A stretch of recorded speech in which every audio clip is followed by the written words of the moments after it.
hotel room somewhere in the United States. The occupants can't quite remember where exactly. They're currently on a multi-year trip across the country. In bed, wrapped up in blankets and still asleep, is Beatrice Blaine. 30s probably, but she looks younger, so it's hard to tell her exact age. Beatrice is an exceedingly elegant woman, unlike anyone else. And her chief concern in her life is her son, young Amory Blaine, 7, who has just entered the room. He's wearing a suit which he put on himself. Beatrice, why are you still sleeping? Amory, my dear, do you remember the time you had a taste of my apricot cordial and became very tired after? Well, imagine how tired you'd be if you had drunk the whole bottle. But that was last night. It's the morning now, and we can't just stay in the hotel all day like we did in Mexico City. Amory, we had to stay in the hotel all day in Mexico City because I had consumption. Now, how about you go take a bath, Amory? I don't want to. I'll let you read in the tub if you want.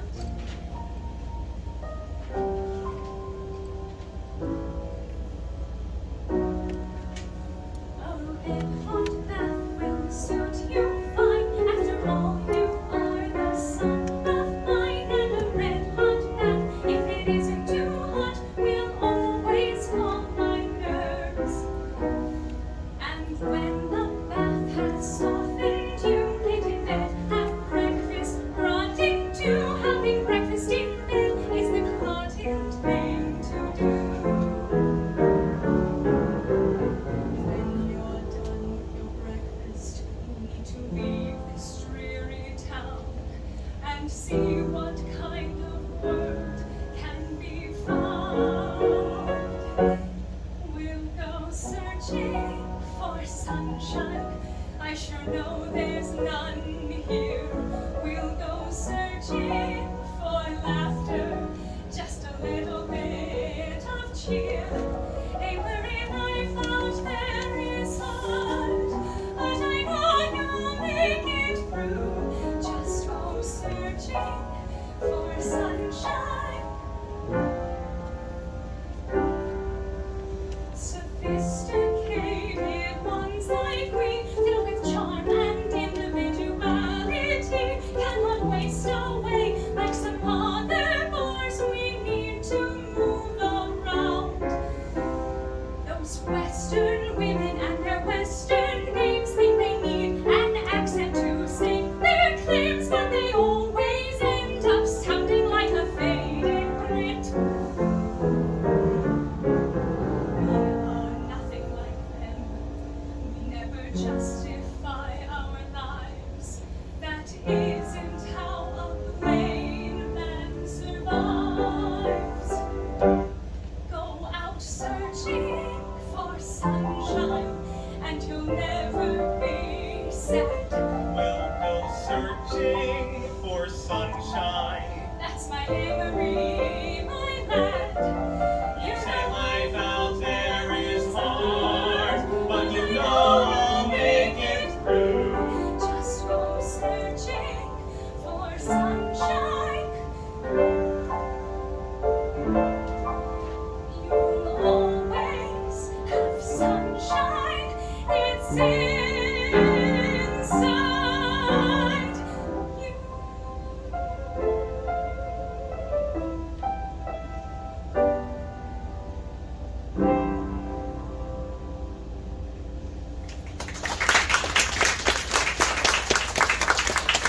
Okay, so it's time for you to take your bath. Amory starts to run off stage. Wait, Amory stops and turns. Beatrice picks up a book from a nightstand and hands it to him. I did say you could read, didn't I? Amory takes the book from his mother and exits the stage. When he is gone, Beatrice sighs and falls back into bed. Scene 2, about a decade later, a quiet corner of a large house on the Hudson River. The owner and sole permanent occupant of the house is Monsignor Thayer Darcy, 40s or 50s, who is occupying a leather chair and gracefully sipping a cup of tea. Rumor has it that prior to becoming a member of the clergy, he was involved in a passionate love affair with Beatrice Blaine. At the moment, Beatrice's young son, Amory, 17 now, is seated in a chair opposite Darcy. Amory has grown into an incredibly handsome man. Before we've expressed this point, it should be known that one time at the theater, the people in front of him turned around and upon seeing him said, "What a remarkable looking boy." You're going to Princeton immediately after your visit, I hear. Yes, I am. Why did you choose Princeton? I think of it as being lazy and good-looking and aristocratic, as opposed to Harvard, which is full of sissies, and Yale, which is full of fogies. So I'm a fogey? No, not you, Monsignor. You and me are different. Wherever we go, we'll always be originals, impossible to duplicate. Then why did you choose Princeton, if it doesn't matter where you go? Well, I don't know. I want to go to Princeton. As good a reason as any, I suppose. Do you have any idea of what your focus will be at school? I want to be the most important person on campus. I was talking about your academic focus. English, of course, literature. I should have known that. But, as I said, that's not my real goal. I could read anywhere. Yes, you want to be the most important person on campus. And how will you accomplish that? It seems that a good start is to get into one of the most focal positions in the school, a member of one of the sports teams. When I'm not doing that or in class, I'll spend my time at the country club. And what will you do when you graduate college? I don't know, Monsignor. I haven't even started yet. If my father's investments keep up, I shouldn't have to work. But I could see myself becoming a writer or an architect. You wouldn't consider going into the church. It would provide a safe anchor point. I like the mystery of life too much to have a religion. You don't like mystery. Of course I do. Amory, everything you do needs to be made into lists and put into categories. You have an innate desire to find the definite. Mystery troubles you because you can't understand it. I'm the same way. That's why I think you would be a good priest. Priests never have to question anything. Maybe, but it's not very glamorous. The Catholic Church is losing power every day. It's cyclical. People move away from the church, but they always come back. If I could be guaranteed to one day become Pope, I'd do it. What I'll tell you is to not be afraid of changing at school. You've undergone a tremendous amount of change already, and it's all been for the better. I can't imagine St. Regis improved me at all. It did, though. When you started going there, you would run through the halls silently afraid of being judged. You managed to shed that quality. St. Regis tore me apart. And when you came back together, you were stronger for it. Your base personality stayed, but the parts of your character that no longer served you were thrown off to make space for better ones. I imagine Princeton will do the same. I think I'm as changed as I need to be. I'm at peak Amory. You might think that, but it's not true. Keep going and you'll one day know I'm right. Scene 3, a few days later, the lawn in front of 12 University Place, Princeton, one of the freshman dorms. Amory enters. He is carrying a suitcase and wearing a derby. A group of hapless students, seniors, enter and stop at the corner of the stage. One of them steps in front of the others and pulls out a pitch pipe. The senior with the pitch pipe plays a note. They all hum the note.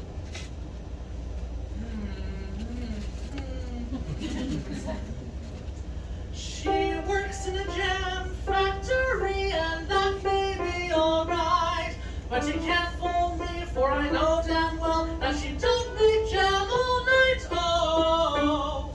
Amory takes off his hat and looks at it. He opens up a suitcase and puts it inside. A fellow freshman, Byrne Holiday, 19, enters. He's hatless as well. I did the same thing when I got here. What? Well, I noticed none of the upperclassmen wore hats, so I ditched mine, threw it right in the streets. Did you really? Yeah, I considered going after it. I mean, I know I'll need a hat eventually, but an automobile came by right when I was going to pick it up and ran it over. My name's Byrne Holiday. Amory Blaine. So, you're in this asylum too? Pathetic accommodations for the rent we pay. I agree. Where'd you go? St. Regis. I went to Angela, but I had a cousin who went to St. Regis. I probably knew him. Hey, that's where you went. A freshman, Alec Connage, 18, enters. Alec, how did you manage to get lost? Me? I turned away for a second and you were gone. Did you expect me to keep an eye out for you the whole time? Who is this? This is another freshman I found looking lost and confused. I wasn't lost and confused. Alec Connage. Amory Blaine. So, Amory, are you planning on going out for anything? I'm not, but Byrne told me he's going out for the Prince. The Prince? The Daily Princetonian, the newspaper. Oh. I'm gonna take a whack at freshman football. Being successful on one of the sports teams is the only way you can get noticed. Otherwise, you'll end up just some slicker or big man. End up what? It's a system I came up with in prep school.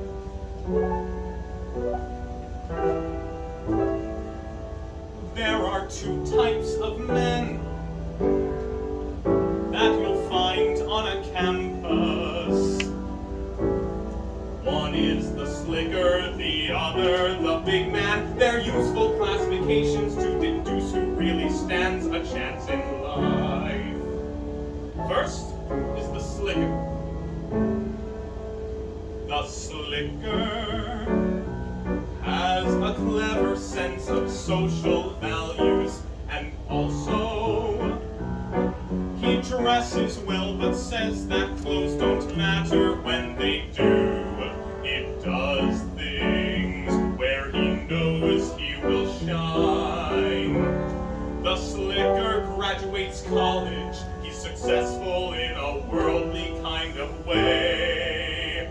But the most important thing is you'll find his hair always slicked back. Then there's the big man. The big man's rather stupid and ignorant in social settings. He thinks dress is worthless and dresses like it's worthless too. The big man thinks it's his duty to participate in everything. From football to the paper, you'll find the big man everywhere. He won't graduate college, some problems bound to arise. On his own, he'll feel lost. A big man without his circle, he'll say that college was the best time of his life. But the most important thing is he doesn't wear his hair slicked back. The student walks across the stage. He is well dressed with slicked back hair. See? There, it's a slicker. As the first student is leaving, a second enters. He has a messy head and is sloppily dressed. And there is a big man. The two students collide and the first student falls to the ground. Where were you looking? Gee, I'm sorry.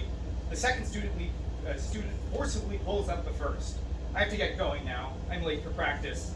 The second student quickly runs off. The first student fixes his hair before leaving himself. That's a neat trick. You got them pegged pretty quickly. So, which one are you? I'm not one of them. And neither are you two from what I can tell so far. Amory's comment about them is a lie. He thinks Byrne is a big man and that Alec is a slicker, but he'd never tell them that. What are we then? Can you tell? You have siblings. Two sisters. And they both have big personalities. That has made you less assertive, but you still get into trouble from time to time. You just make sure you don't get caught. That's pretty good. You're hasty. I can tell that from the way you threw your hat in the street. Well, anybody can tell that. I imagine you'll likely develop a very prominent personality in the future. You'll be able to capture the attention of men, but you'll shun it, which will only capture more attention. That sounds right to me. Well, looks like if we want to be big in this school, I could learn a thing from you. Now, come on, we're all going to get a bite, and Amory can tell us his philosophy on everything. Byrne pulls Alec off the stage. Amory follows. Scene 4, sometime later. Joe's, a restaurant in Princeton. There's a single table on stage with two chairs. One is occupied by Tom Dinvillian, who is intently reading a book. Amory enters. He is carrying a book in one hand and a meat bun in the other. He looks around but sees no empty chairs. Mind if I sit? All the other tables are filled. No. Amory sits down in the second chair. He opens his book to read and starts eating his meat bun. After a moment, Amory leans his head forward slowly to try and catch a glimpse of Tom's book. He quickly pulls back when Tom moves slightly. Great stuff! Big one? No, Mrs. Warren's profession. It's Bernard Shaw. I never read him. I always meant to. Are you much into literature? Yes, I consider myself a literary bird. Mostly O. Henry and Kipling, I imagine. Not at all. Who then, other than Shaw? Chesterton, Barry, Pinero, Keats. Really? Yes, among others. Have you ever read Boswell? Yes. Have you ever read Yeats? Yes. Have you ever read Dr. Johnson? Yes. Oh my god, this is great! I've never before met someone who reads the things I do. Well, I haven't, not exactly. But with you, you are exactly like me.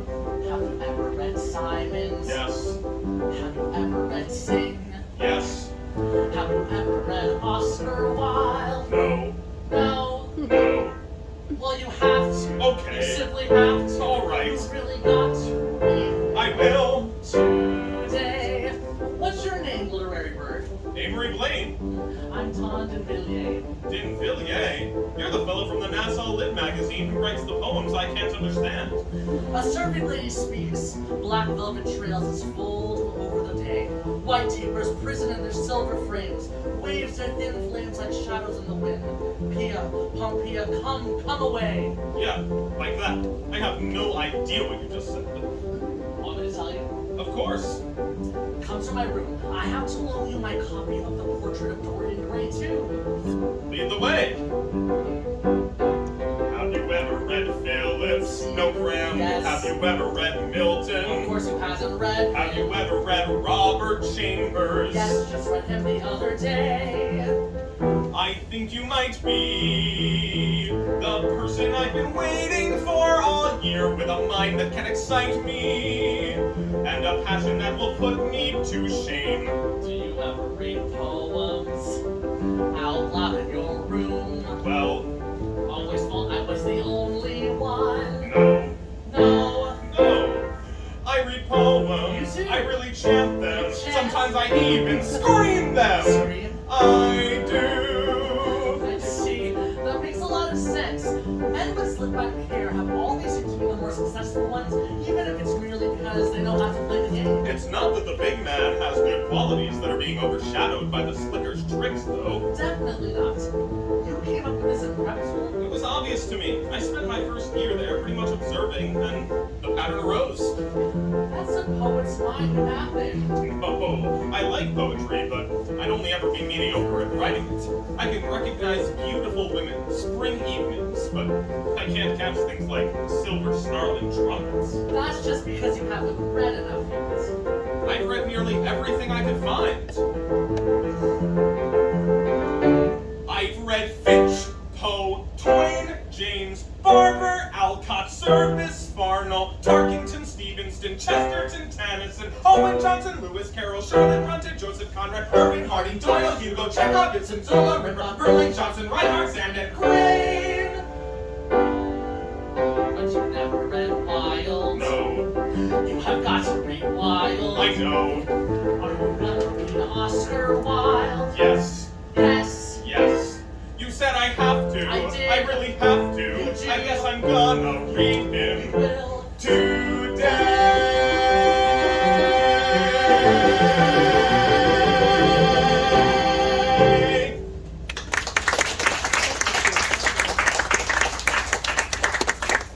You know, Tom, I'm glad I met you. Just last week, I pulled a muscle in football practice. They told me I'd be out the whole season. Are you very fond of football?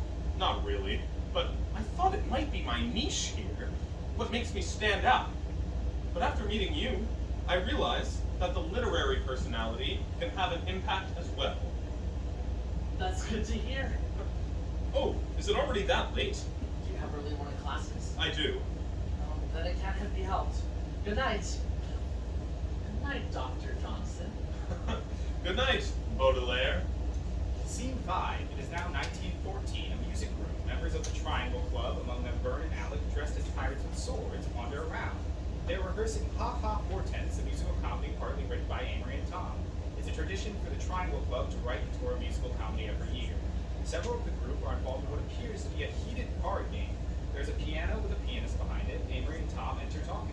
I know it's not what we wanted at the beginning, but with having had to take over the show after its 3 previous writing teams abandoned it, not to mention all the input from the administration, I think we've done pretty fine work, all things considered. And there's no chance that we'll have time to rewrite it. The tour starts this weekend. We haven't been able to get half the cast to learn the show as is. We'll never be able to teach them a new version. The director, an upperclassman at the Triangle Club, walks over to Amory and Tom. Are we done? Can we get back to rehearsing? My objections are withdrawn. Finally. Get in there. You're taking over as boiling oil. Langdon quit. I told him we couldn't do football and the musical. Big man. Amory leaves. All right, forget that game and get back to work. No one cares how it turns out. We're doing the pirate song. The pirates, Byrne and Alec, get into position for the beginning of the song. The director approaches Byrne, who's wearing a straw hat. What's that you're wearing? It's a straw hat. Pirates don't wear straw hats. Are you sure? Feels right. Fine, keep it. We don't have any money in the budget to get you a pirate hat anyway. You still have to buy the milkmaid costumes. Avery returns. He's now dressed as a pirate. Once he takes his place with Bern and Alec, the director turns to the pianist. Go ahead. My name is Firebrand, the legendary pirate chief. But that's not it. I'm a Yale graduate. Note my skull and crossbones. Let's go take a dig at Yale by having the vagabonds we hired walk out of the theater. I'm his second in command, the pirate known as Boiling Oil. I'm a calendar who wasn't given a name. Give the name yet? We couldn't agree on one. We're pirates, which means we plunder both over and under the vast seas, winning sword fights and raiding cities. Whoa, We all wait, stop. Keep banging. You changed the line about raping women. The administration wouldn't have it. But pirates did rape women. Everybody knows that. Actually, many pirate crews were known for their generosity, democracy, and were well liked by local populations. Shut it, Conant. I wrote that line. I won't have my art sullied. You're not an artist. You're a pirate. Change the line. Fine. Again, from the second A section. winning sword fights and raiding cities, we always return to the blues breeze. Men fear us, we make them turn and run. Women want us, they know we'll show them fun. The life of pirates is full of splendor. We'll never surrender, believe you we. This is where the damsel enters. That's them! The pirates! They're the ones who killed my father and burned down our town! Where's Allenby? Damn, I forgot. He quit too. Tom, you're the brave hero. What? Just get in there. Tom picks up a sword from a table and stands next to the damsel. How dare you? Prepare to die, fiends. Arr! You'll never defeat us! The pirates draw their swords. I don't care that there are 3 of you. I'll defeat you all. Get him, mateys! Okay, pirates attack, and Tom deflect their swords. Good. Now Avery swing for Tom's feet and... No, Tom, you have to jump to avoid the sword. Don't just let it hit you. Attack to the side. Good, Tom, knock away his sword just like that. All the pirates go for Tom, but Tom, duck and run through and escape their swords. Avery attack, then Alec, then Burn. Tom, you're holding your own well. It all becomes too much. You can't keep fighting 3-on-1. Your movement starts to slow, and that's when you're disarmed. You try to retrieve your sword, but it's too late. Time to go for the killing blow. No, Burn, it can't be a decapitation. That wouldn't work on stage. Just stab him under the arm. Yeah, just like that. Now, Tom, give us your line. I've been killed. Ah! Now drag off his body before they repeat the chorus. The damsel drags off Tom, the pirates sheath their swords. We're pirates, which means we plunder both over and under the vast seas, winning sword fights and raiding cities. We always return to the blues breeze. Men fear us, we make them turn and run. Women want us, they know we'll show them fun. The life of pirates is full of splendor. We'll never surrender, believe you we.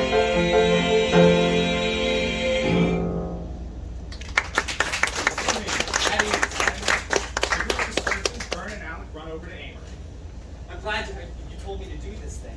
I'm not one for stuff like this, but I'm sure going to enjoy entertaining the ladies of one city after another.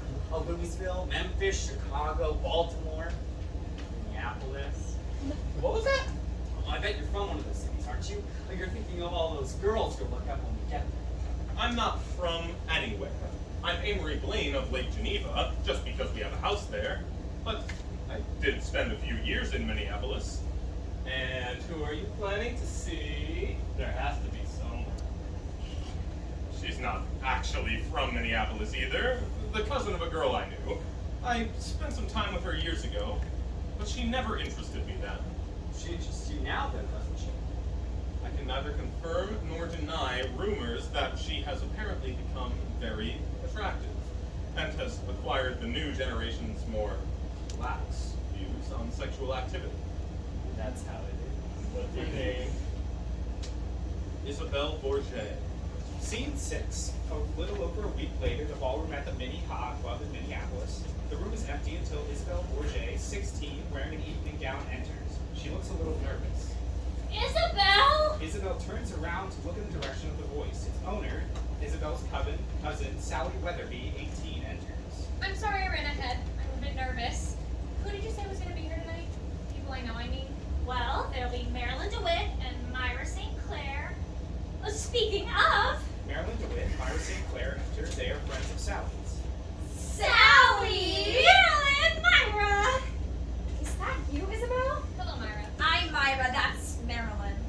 What about the other Sally? What? Who else is coming? Well, What men are coming? there's gonna be Froggy Parker. Him? He's a bum dancer. Who else? What then, Amory Blaine, and He is coming. she isn't considering. It'd be a horrible mistake. Oh, Isabelle, you couldn't possibly consider being interested in Amory Blaine, even if you're the only reason he's coming tonight. I'm the only reason he's coming. Yes, I may have heard that, but it doesn't matter, you just couldn't. He's handsome. It's been years, but I remember that much. His hair and his eyes. Yes, he's very handsome, but so are many men. If you want to set your eyes on someone, don't make it him. Why not? Everyone knows Amory Blaine. There isn't a heart that he hasn't slain. All of us here and even more who've been had have fallen for the ruses of that vain and selfish cat. I invited Amory to a sledding party back in the 7th grade. He showed up late, so while all the others went to sled, I stayed behind. When he came, it was too late to sled, so we just sat together in the dead. First we talked, but you know how these things go pretty soon. We started kissing, then we never talked again. Damn him. That is textbook Amory Blaine.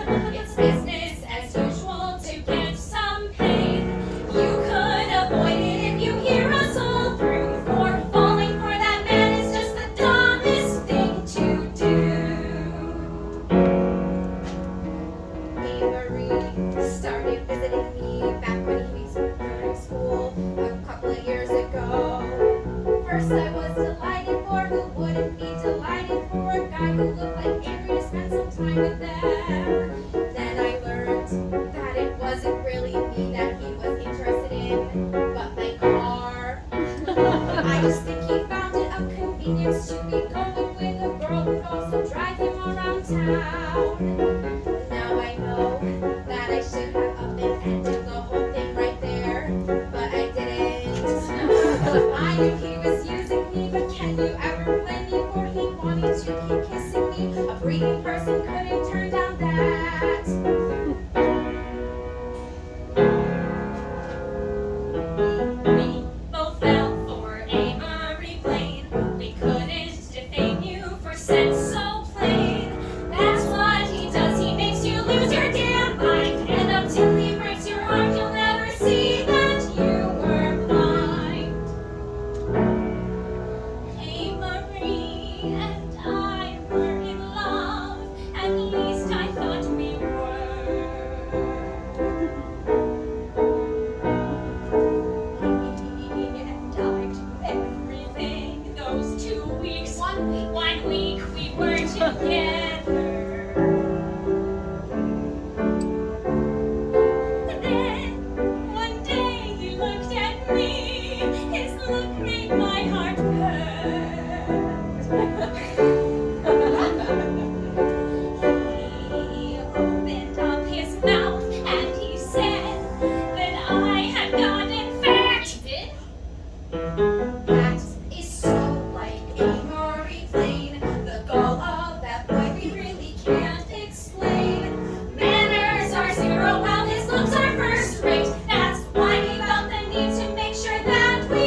Among them is Amory. He and Isabel look directly at each other.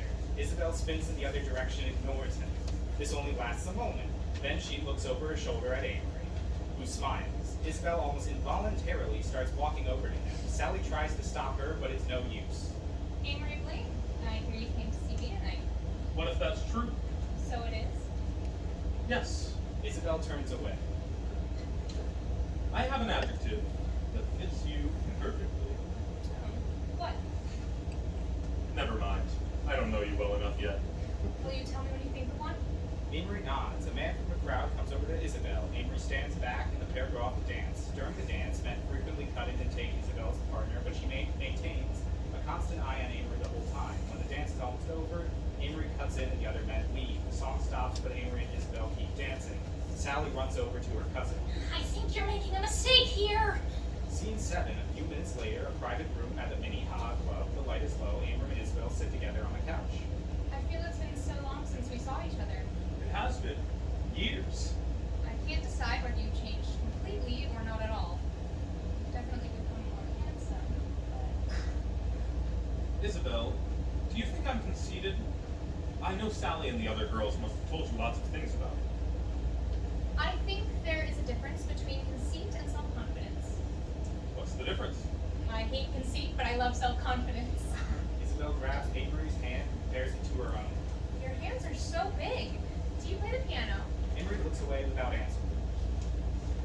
Isabel, there is something I want to tell you. I don't know whether or not you know what I am going to This may sound like a line, but it isn't. I know. There's a ruckus off stage. That sounds like Froggy. Is he a good friend of yours? I don't want to talk about him. I've only come down for a day. My suitcase is already at the train station. We may never see each other again. At least not for a long time. You'll meet me again, silly. We really might not. Oh. Fallen for a lot of people. And I guess you have too, but you...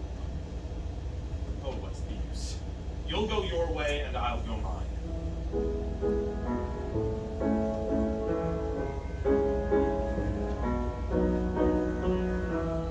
Close the door. It's loud outside, and I can't hear you well enough. Hold my hand, sit by my side. This part is always pretty tough. Why can't you stay? Why must you go away right when I'm starting to love you? Lean close, look in my eyes. This feels like what we're destined for. Put down your mask, take off your eyes, but first go close the door.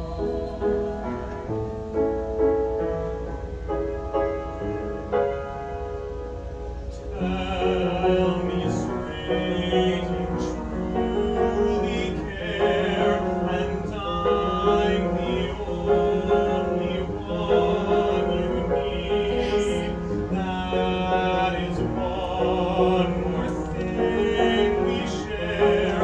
I'm glad you chose to take the lead. No need to slow. Let's let our feelings show. I'm also starting to love you. All out there, please leave us be. We two alone are so much more. Turn off the light. No need to see. But first I'll close the door.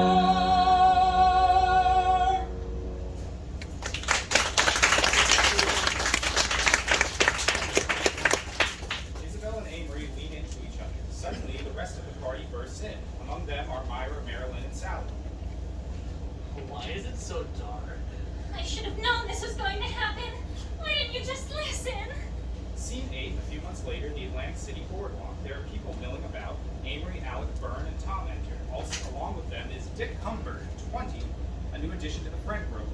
He is known for being particularly popular and well-liked. When they enter, Amory, Alec, Byrne, and Dick have their arms around each of their shoulders and are walking with an exaggerated gait as they sing. They appear to be drunk. Tom is on his own and appears to be uncomfortable in the group.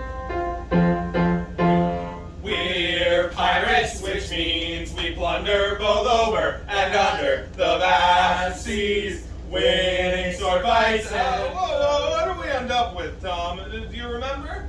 Raiding cities. Winning sword fights and raiding cities, we always return to the Blue Springs. Tom, why didn't you sing with us? Well, Tommy Boy is too buttoned up to do anything crazier than reading after bedtime. Don't take Byrne too seriously. We're all glad you came with us. Oh, that's not true. I'm not sure why I even did come. What do I want with Atlantic City? There isn't a single thing here that interests me. Give me a second, guys. I'll get him to loosen up. Go and find a restaurant. Alec, Byrne, and Dick leave while Amory walks over to Tom. There's no point in you telling me to try and have fun or whatever you were planning on saying. There simply isn't my crowd, Amory. There isn't a single brain among them. Byrne has some interesting ideas about the college system, but hasn't developed them. Alec is just dull, and Dick Humbert is, well, he's perfectly okay, I suppose. He's more than okay, I'd say. Of everyone I've met at Princeton, he impresses me the most. I can't imagine a situation where he'd be out of place. Everyone from waiters to professors to rich old ladies who hate people recreationally seem to like him. Yes, he's likable. Almost the opposite of me. Just give it a chance. You spend too much time reading and analyzing. I do both. You can figure out whether a man is a big man or a slicker while also having a grand old time with him. These times are only around once. Alec, Byrne, and Dick return. Bad news.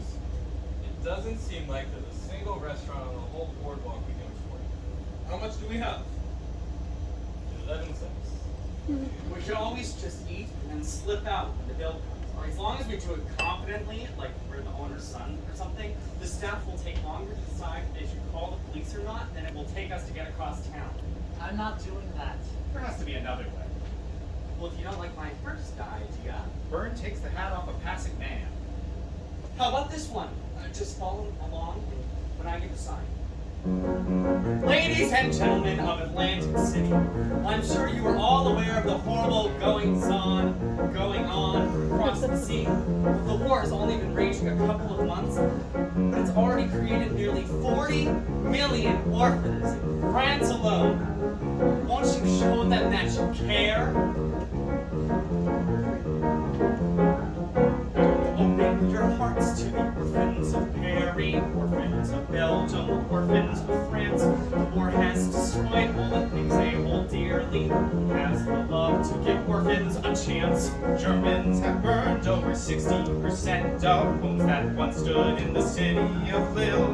Mere words can't capture the fullest extent of damage they cause and the people they kill. The orphans need shelter, And they need schooling. only a penny. Make them 16. Over your meal, I can see you are drooling. Come back a little, see what I mean. Come on and give, we're not asking for much, just changing your pocket to change the soul. Help them recover their fragile sense of trust. Yes, you can make all their hearts and stomachs whole. Let me paint a picture for you. Right now in eastern France, there's a child digging through the rubble of what was once their home. Their knuckles are bleeding and their fingernails have long been since torn completely off. All they want is to find a piece of their former life in hopes that it will momentarily make them forget their circumstances. For only the price of a meal for 5 men, you can give that child a new beret, a case of wine, 2 dozen baguettes, and tickets to the Moulin Rouge. With all that we have and take for granted, don't you think it's the right thing to do? To give back to the less fortunate every chance you can get? Ma'am, tickets to the Moulin Rouge are cheap. Don't stop the giving, Or is it done? done yet. Plenty of orphans who need a meal. Thousands of children getting their lips wet. Generosity makes it all real. Come on and give, we're not asking for much. Just change in your pocket to change a soul. Help them recover their fragile sense of trust. Yes, you can make all their hearts and stomachs whole.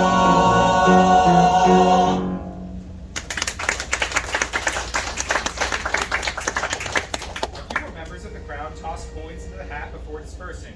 Byrne starts to count. How much did we get? $1.25. That's not enough for a meal. No, it isn't, but we can always do my first plan, and then we can use this to get a case of brandy. It will keep us warm. It will keep us from dying in the cold since we're sleeping in the car tonight. Fine, let's go. They leave. Scene 9. That night, in a car on the road between Atlantic City and Princeton. Dick is driving, Avery is next to him. Alec, Byrne, and Tom are shoved in the back. So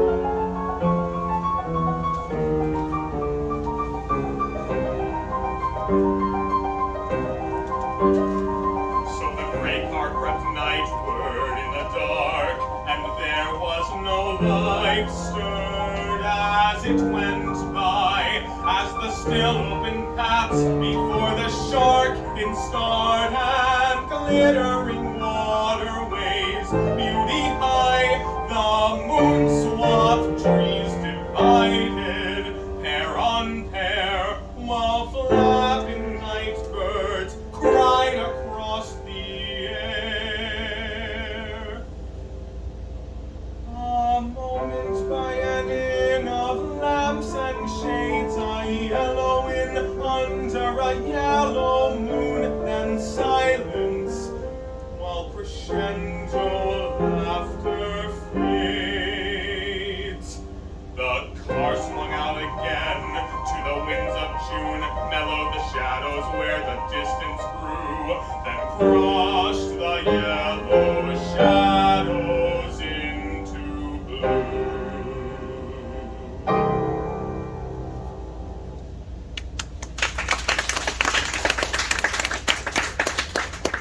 Dick suddenly turns the wheel sharply. There's a screech of tires.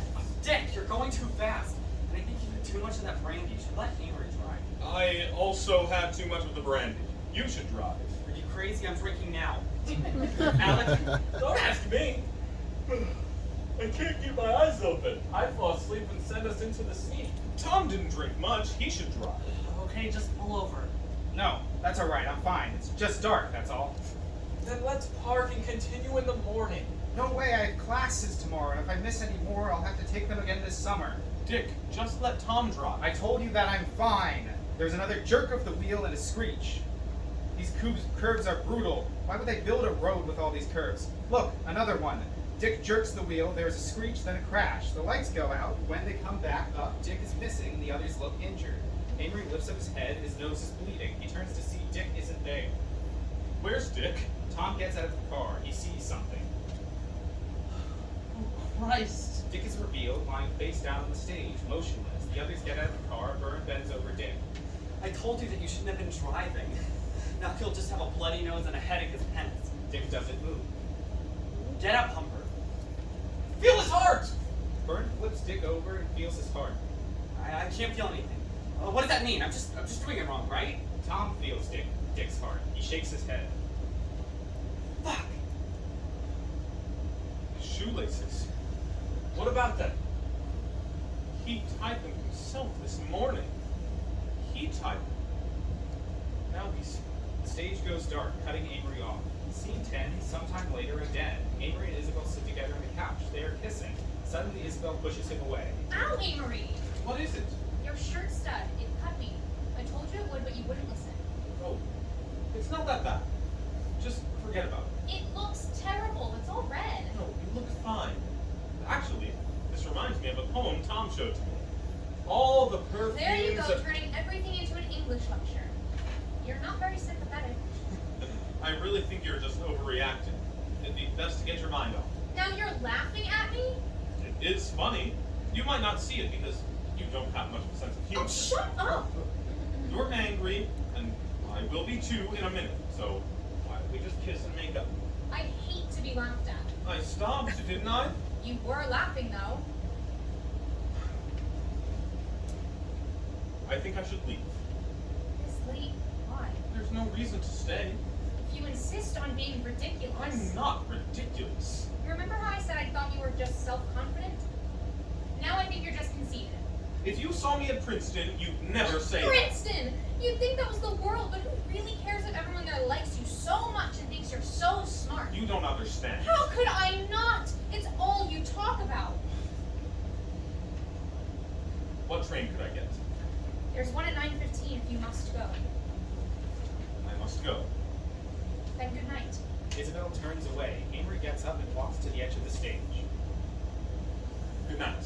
Amory leaves. Isabel buries her head in a pillow and screams. Scene 11. It is now 1916, a lawn at Princeton. Amory, Byrne, Alec, and Tom are on the stage. Amory, Alec, and Tom are facing Byrne, who's holding a suitcase. You're really leaving Princeton? If I stay any longer, the draft board will track me down. Off to be an anarchist. Either that or communist. I haven't decided yet. I'm really a pacifist more than anything else. The war has made me realize that the whole notion of a noble sacrifice, fighting back against a foreign enemy, is just an excuse for your domestic enemy to take all your rights. Sounds like something the Germans would come up with to make the war easier. It could be. But I truly wonder what the Germans would have done if they had walked into France to see people just going about their day. An army plans to face an army. They don't. They become disorganized. I've heard all the propaganda used to get people to oppose the war. I've heard all the propaganda used to get people to support the war. Then we're just on opposite sides, incapable of finding common ground. Seems so. Well, it's been a pleasure, men. I wish you all the best in killing Germans, but I can't be a part of it. You're a fanatic and you're dead wrong. Well, if you ever hear of me again, I'll either be dead or I'll be the man who will save this country. Byrne leaves. Amory, Tom, and Alec wave to him as he goes. Are you coming? I'll be there in a moment. Alec leaves. It really won't be much longer until we leave this place ourselves. When do you have to report again? 2 weeks. You? I still haven't gotten my date yet, but it's coming. God, Tom. I'm not sure if I am ready to have my whole world broken apart again. What's you mean? It seems that every few years of my life, I have to undergo the process of forgetting everything I've learned. Because I realize I actually learned nothing.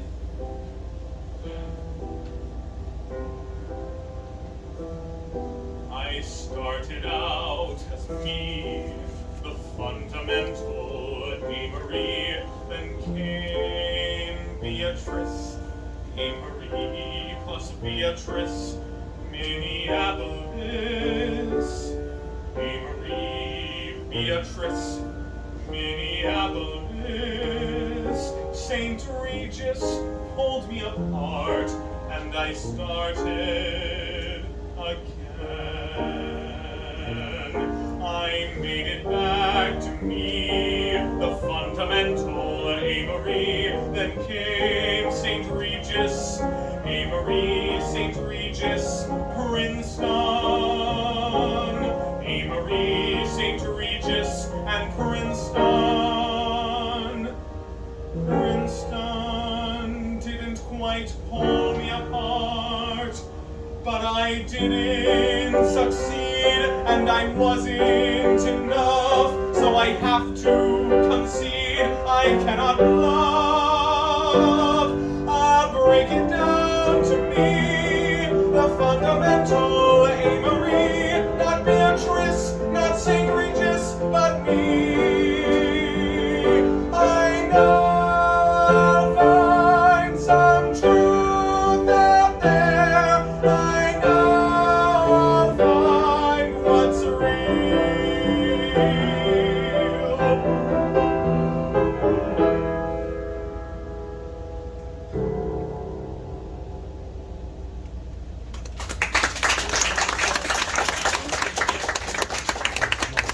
There is the sound of students off stage.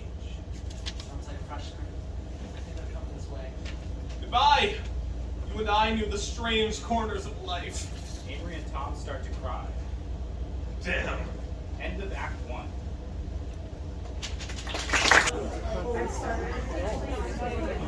Act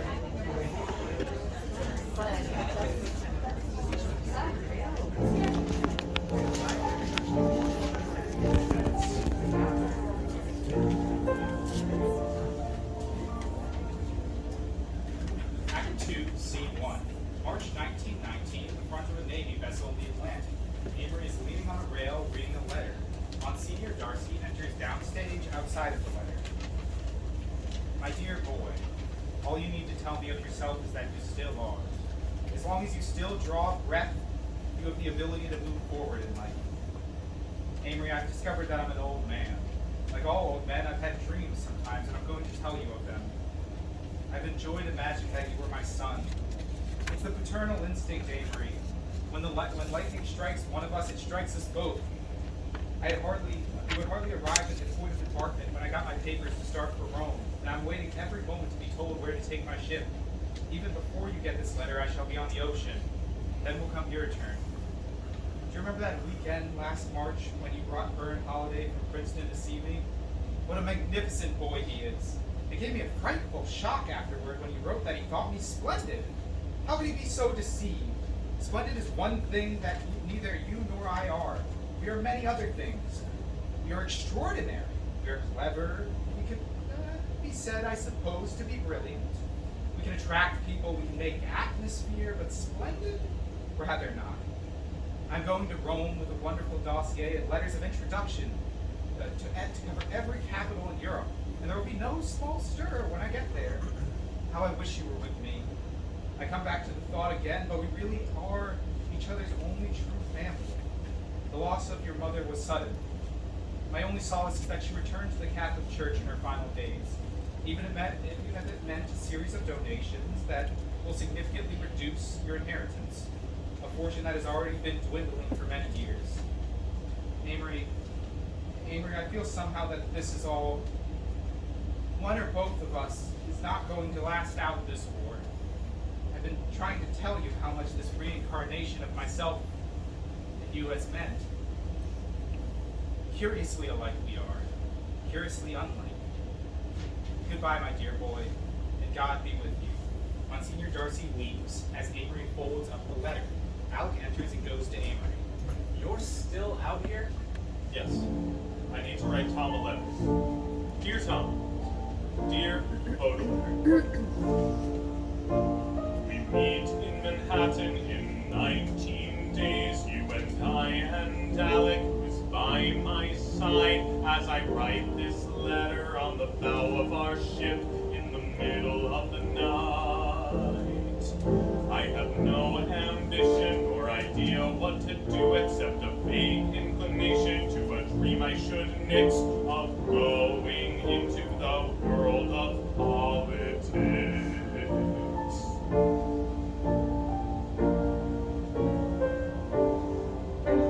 You will work at a magazine or newspaper or write some books. Alec has his family business. I guess I have my looks.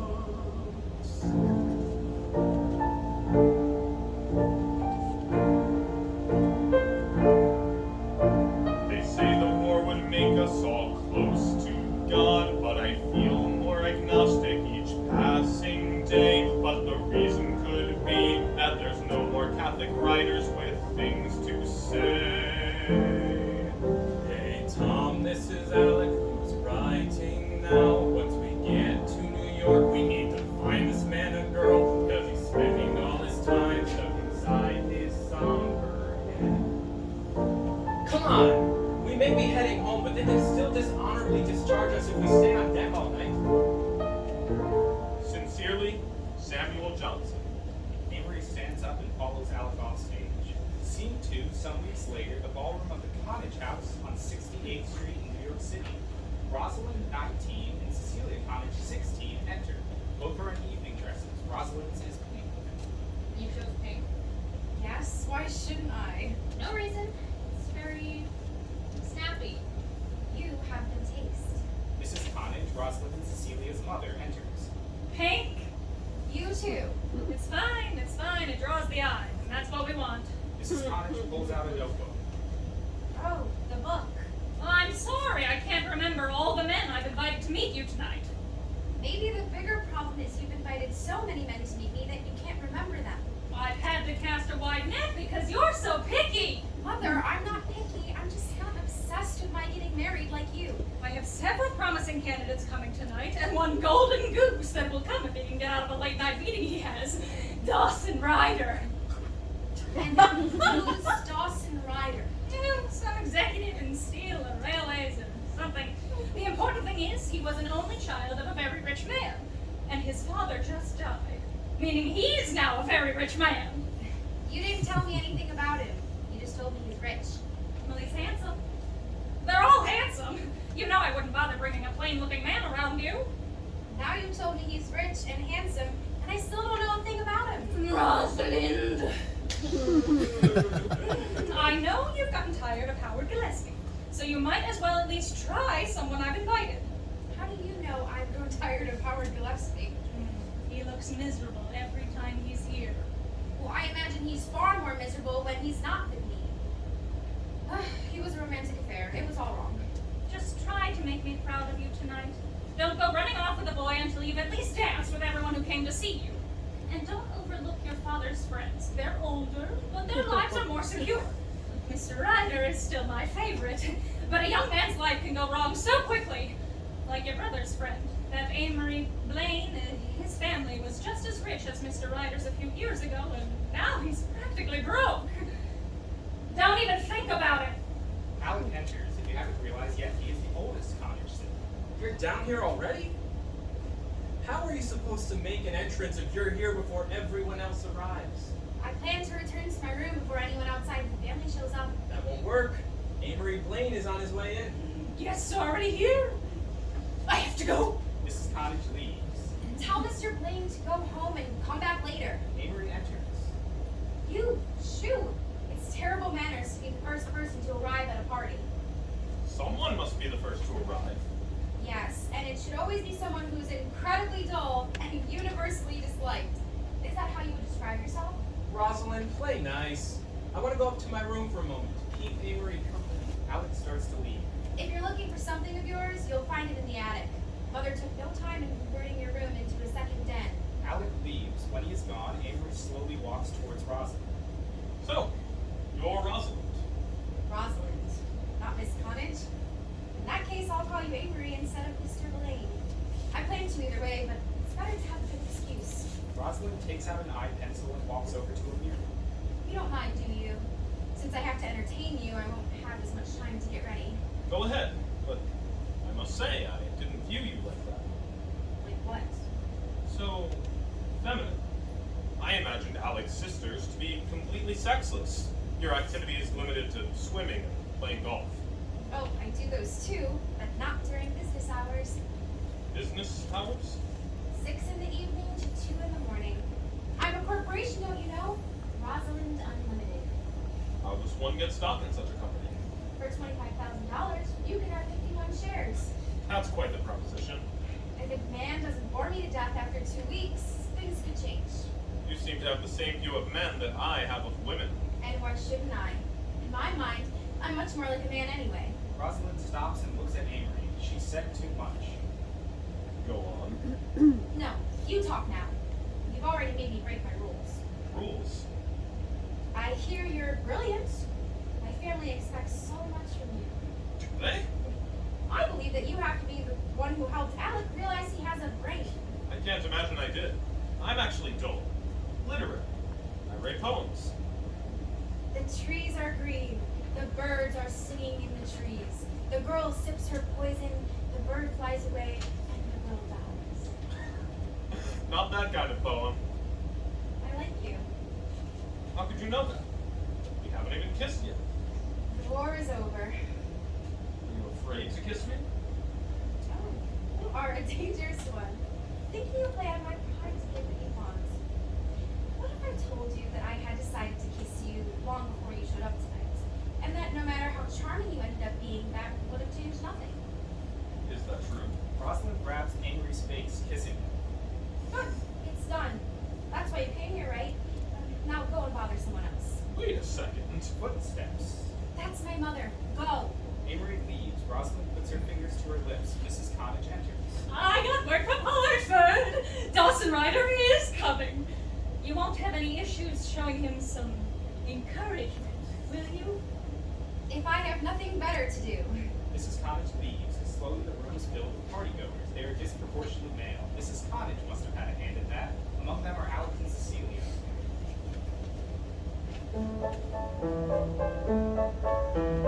They just keep coming, the boys picked out for me by mother, who means well, but meanwhile won't mean much when I have to sit through another dumb story from Howard Gillespie, who thinks that he's won me.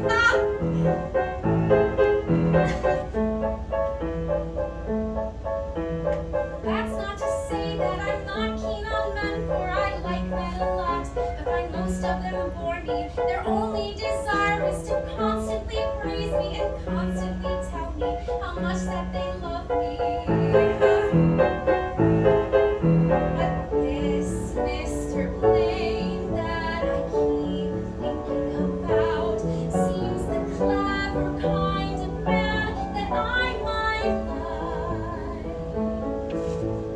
This Mr. Blaine, close friend of my brother, is awfully good looking and certain to love me if he gets the chance.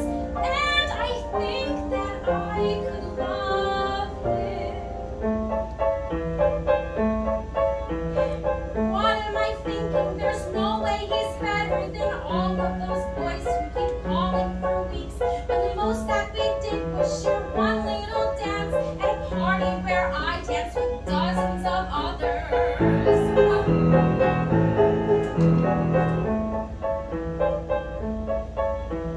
We go together and I think it's love, but in 2 weeks like clockwork, I realize he's duller than Howard Gillespie or that guy before him whose name I can't think of. It might have been Peter.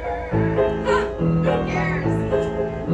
But this Mr. Blaine, whose kiss I can't explain, is the one boy that doesn't make me bored. This Mr. Blaine who writes, yes, he writes poems. Sure, I've had poems be written for me, but they weren't good. He'll write good poems, for he's bound to love me if he gets the chance. And I think that I could love him too.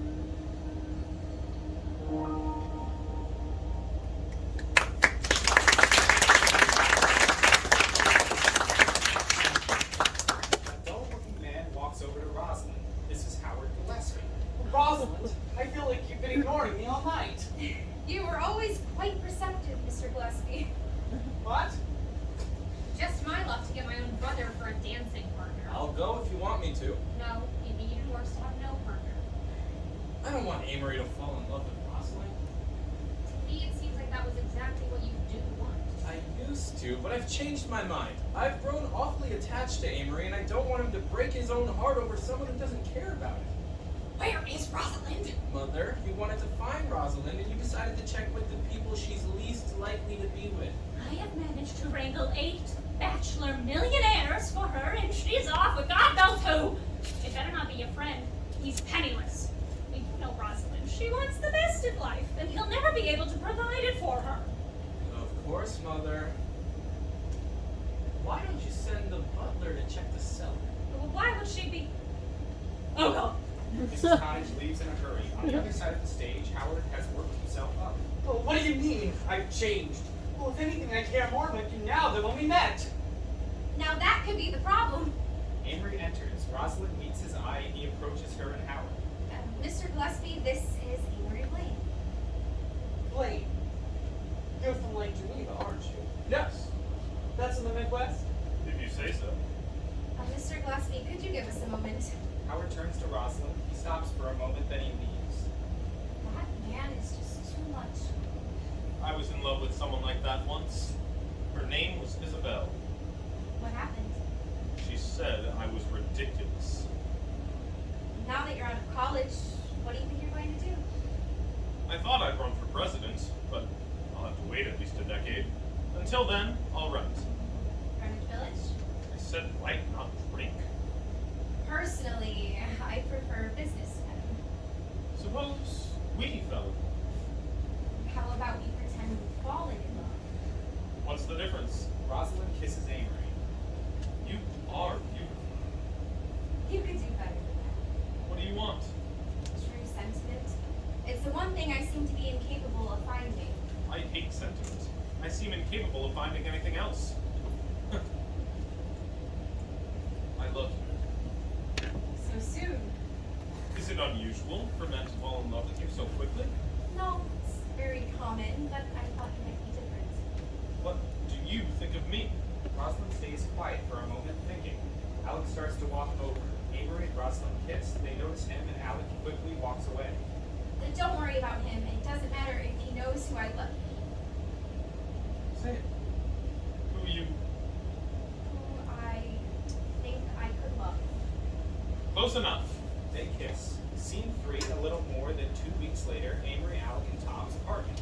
Tom is sitting at a desk writing something. Amory is pacing back and forth near him. I tell you, Tom, she's wonderful. You wouldn't be like that if you knew her, or if I were a good enough writer to explain it better. She's my life, and my hope, and my happiness. She's my whole world. I just can't stand it, Tom. Amory, stay still for a moment. I'm trying to write this review. Oh, that's what you're doing. Read a little to me. Tom picks up a piece of paper and spins around in his chair. He clears his throat. Irvin S. Cobb is neither clever nor amusing, and unless you happen to be one of Mr. Cobb's editors, I highly doubt you'll find him to be clever or amusing either. I'm not sure what to write next. It seems so succinct. Another bad review, I see. Bad books get bad reviews. I don't think there's a single American writer today that can write a novel worth reading. I'm sure writers try. No, they don't, and that's the problem. Some of them can write, but choose not to. But most of them can't write at all. Every author should write as if the day they finish what they're working on, they'll be beheaded. Have you ever read Morris? No. Have you ever read Cool? No. Have you ever read Charnel Iris? No. Should have known you're not a fool.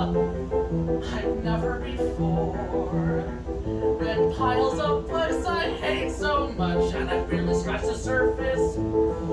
There are dozens others just as awful. Have you ever read Maritzburg? No. Have you ever read Hearst? No. Have you ever read Bodenheim? No. No. No. Well, you're lucky. Okay. Don't ever read him. All right. I'm glad your soul has been spared. Me too. Thank God. I believe you. Every writer today is terrible. I see you finally understand. I do. Now, let's talk about something Look, else. don't stop me now. I'm just getting started. Okay, I won't. Keep going. America needs a writer, someone like Wells or Conrad or Shaw. The written word needs a fighter to give the reader the something they never saw. It's hard to be optimistic when the literary world in the state needs in with all these favors, no givers, just takers, content with being the novel's downfall. Someone who is smart but funny could help us all get out of this rut. The world would be more than sunny instead of a gut. If we're going to the country's gut, just one is all that is needed. When they come a big success, everyone will follow suit. Goodbye to crazy and writers so lazy who've held control here for far too long. God, it will be quite the day when every book I read doesn't suck and I can write a good review. What am I thinking? I don't have that book, but I'm free to dream all the time, and that's the kind of world that I want. If only such a world were real, then every bookstore would have a line out front. But where is this writer? Do they not know that they missed their cue? Attention is dead and tired. If they don't make it here real soon, what will we do? Try to hold on that much longer, or has a literary world come too close to death? It's time to save it. Please, someone must save it. If no one shows up, I'll just do it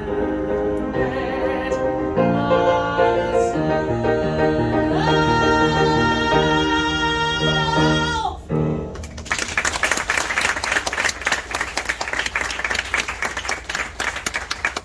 Song ends, Tom quickly goes back to his desk and starts vigorously writing. Scene 4, 5 weeks later, the cottage house. Rosalind is on stage. She is facing off stage as if looking out a window. Mrs. Cottage enters from the other side. Who's coming tonight?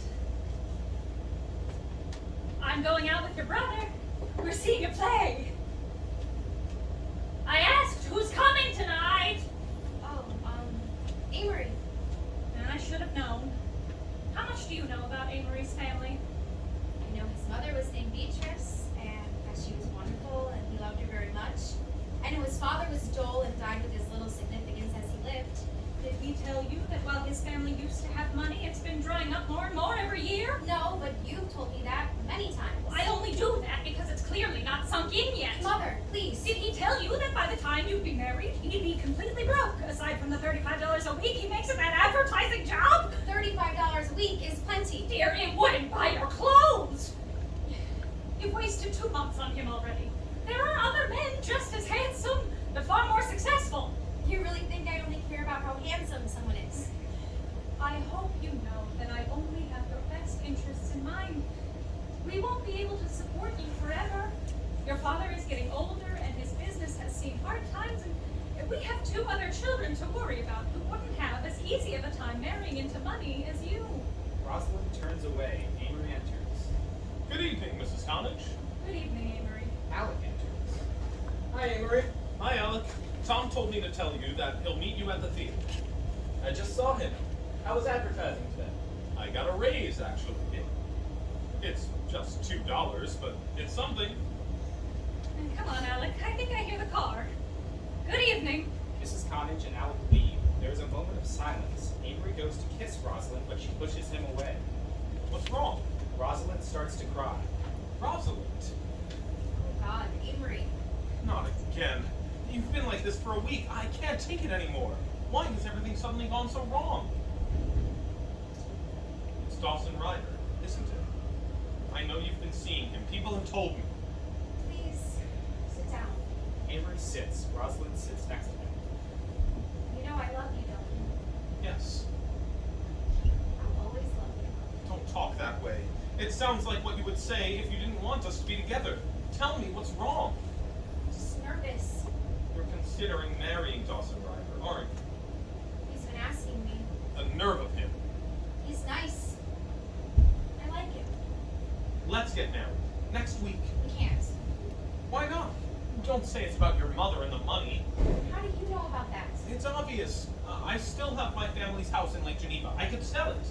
It's not even the money, though. Part of me thinks I could live on nothing if I were with you. What is it then? We're pathetic, is what it is. Everything I love in you will always make you a failure, and everything you love in me will make me grow to resent you for being a failure. Dawson Ryder is reliable. For the next 40 years, he'll do simple, boring, but successful work routinely. He's consistent, a base for me to rest upon. You don't love him. I know, but I respect him. We were out the other day, and a poor little boy came up to us. And Dawson took him in his lap, and he talked to him, and he said he'd come back the next day and buy him a suit. He really did it. He's so sweet. I thought about how we treat our kids that way. Rosalind. Rosalind. Please. I'm sorry, Amory. It's been so perfect, just like a dream.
He stands, his arms outstretched, reaching for her still, but he doesn't move from where he is.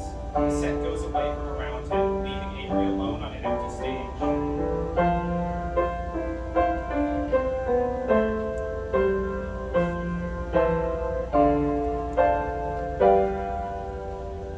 I can't believe this. I lost her too. The little happiness I found in life is through. She said it's her fault. I know it's not. But I have to realize that a heart breaks what I sought. I wasn't meant for girls like that. That's why I wound up falling flat. Anything worth having's not for me, that is a certainty. I must screw up like none such, because I always destroy everything I Rosalind touch. reappears on the opposite side of the stage as Avery. Anything worth having's done for me, that is a certainty. I must screw up like none such, because I'm only a boy. I know I'll always destroy everything I touch.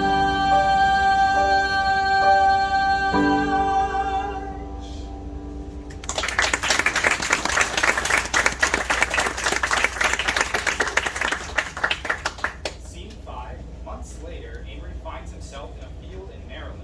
After wallowing over the loss of his relationship with Rosalind, resulting in him quitting his job and going on multiple alcoholic binges, he decided to spend the summer with his aunt. He's currently on one of his daily walks. The skies, they were ashen and sober. The leaves, they were crisped and sere. The leaves, they were withering and sere. It was the night in the lonesome October of my most immemorial year. Avery is interrupted by a thunderclap, followed by the sound of rain. He looks at the sky. Deciding to go, Avery turns back the way he came, but he stops when he hears a female voice singing.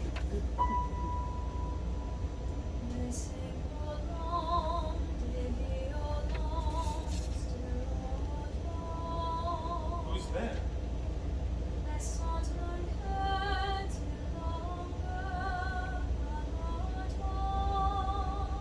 There's a lightning strike that disappears to reveal a young woman, 18, with bobbed hair at the edge of the stage. She is carrying a raincoat over her head.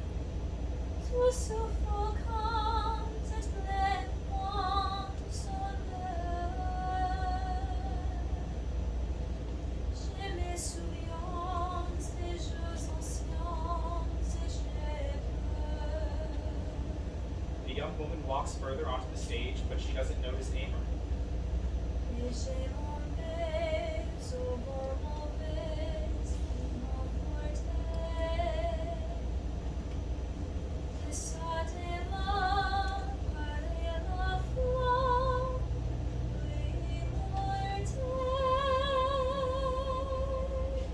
Who are you to sing Verlaine out in a field in the rain? The young woman suddenly turns to him. Who are you? I'm Don Juan. I know your voice. You're the boy who likes Poe. You're going to get wet out here. I didn't know it was going to rain, and I'm too far away from where I'm staying. Fine. Join me under my raincoat if you must. Avery takes one half of the raincoat and they hold it over their heads. Oh, look. My whole right side is getting wet because of you. You offered. Did I? You know you did. Don Juan always convinces women that they chose something freely when it was really his plot all along. I'm not. Not what? I'm not crazy. I know you were thinking I was. How did you know? Just tell me, where did you learn that poem? What's your name? What are you doing here? Tell me all at once. Okay, well, if you won't tell me about yourself, I'll tell you about myself. Last name Savage. First name Eleanor. Address the big old house a mile down the road. closest living relative, Bramley Savage, grandfather. Height 5 feet 7 inches, nose a delicate aquiline, temperament uncanny. You said you knew me earlier. How? Well, you're one of those men. What does that mean? I was behind a hedge one day when I heard a conceited voice reciting a poem. I looked over the hedge, but you had suddenly turned away and were running in the other direction for some reason. I couldn't see your face. That's why I only recognized your voice. I forgot. I have just made an important decision. What is it? I've decided I don't believe in immortality. That doesn't seem like an important decision. But it is! You see, the reason I was out here is that I noticed it was raining, and I decided that the perfect way to decide whether God exists or not was to go out in the rain and say you don't believe in God. If he's real, he'd kill you with a bolt of lightning, just to show you you're wrong, or, at the very least, injure you as a fair warning. But I did just that, and no lightning bolt hit me. The point is, I'm not scared of anything. Unlike you. What am I scared of? Yourself. A thunderclap. Amory jumps. Eleanor doesn't. You're scared of thunder, too. Be like me, a materialist. That means I don't have a soul. Without a soul, you can't get scared. But I have to have a soul. I refuse to be rational. I was afraid this would be the case, Don Juan. You're a sentimental. I'm not. I'm a romantic, like you. A sentimental person thinks things will last. A romantic person knows they won't. An epigram? I must be going. Eleanor pulls the raincoat away from Amory and starts to walk away. Will I see you again? That depends entirely on whether you plan on continuing to have eyes or not. Scene 6. A few days later, the dining room of Amory's aunt's home. A woman is on the stage setting the table. This is Amory's aunt. Amory enters. I don't see why I need to be here tonight. I'm just staying here for a while. There's no need for me to meet your neighbors. It's only 2 of them, an old man and his granddaughter. They're all alone in a huge house with no one to talk to but each other, and I don't think they get along. They're shut-ins. And they're late. They are not. He's a widower, and she's actually much like you. She grew up in France with her mother, coming to America when her mother died. One of her uncles tried to make her a debutante, but she decided to rebel, getting drunk on cocktails and limousines and who knows what else. She went to her grandfather because he's the only one who would take her. Without warning, a dapper old man, 60s or 70s, enters. Is dinner on the table yet? No, Mr. Savage. Savage? We wouldn't have served it without you. That's a shame. I deliberately showed up late so that you would have. I detest waiting for food. Savage? Does that mean... From the same direction as Mr. Savage, Eleanor enters. She looks far less energetic than when she was last seen. Amory runs over to her. Do you know that I would be here? Huh? Avery, do you know Miss Savage? Yes. In We fact... met each other on a walking path here. It's nice to see you again, Mr. Blake. Amory's aunt leads Mr. Savage over to the table. Amory pulls Eleanor aside. Mr. Blake, why not Don Juan? Don Juan would know not to act like this in front of the girl's grandfather. You're not eccentric in front of him? He wouldn't stand for it. I'm afraid he'll send you away, too. No, I'm afraid he'll force me to get married. Avery, What are we eating? roast duckling with applesauce. Too fancy. Salted pork and coffee is a true American meal. It was good enough for us in the war. It should be good enough for us now. War? Don't encourage him. Eleanor, don't squash a young man's interest in history. I'm talking about the war between the states. Oh, so I'm guessing you were on the losing side. Not on your life. But we're in the South. That may be so, but Maryland didn't secede.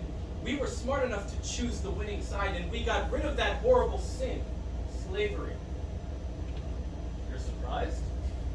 You think that just because I'm old, I can't have values? I'll have you know, I was young once, just like you. When the war began, I was barely a teenager, but did that stop me? I volunteered the first chance I got, and I led us to victory. You were a drummer boy. Exactly! The most important part of the modern military! First came the drummer boy, leading out the crew.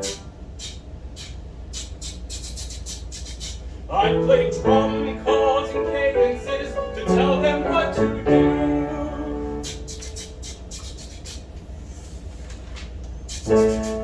Fives walked behind me, but they weren't quite the same.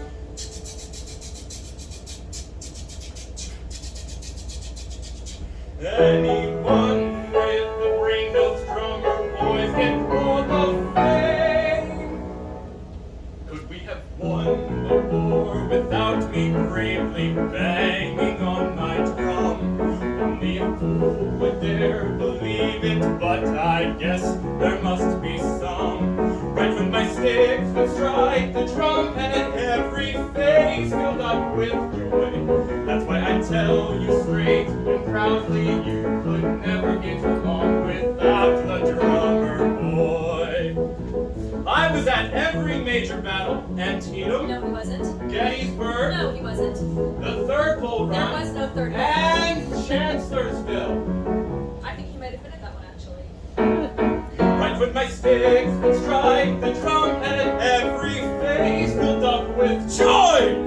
That's why the 10x4 forever is you'll never get along. Oh no, you'll never get along. You couldn't possibly get along without the drummer boy.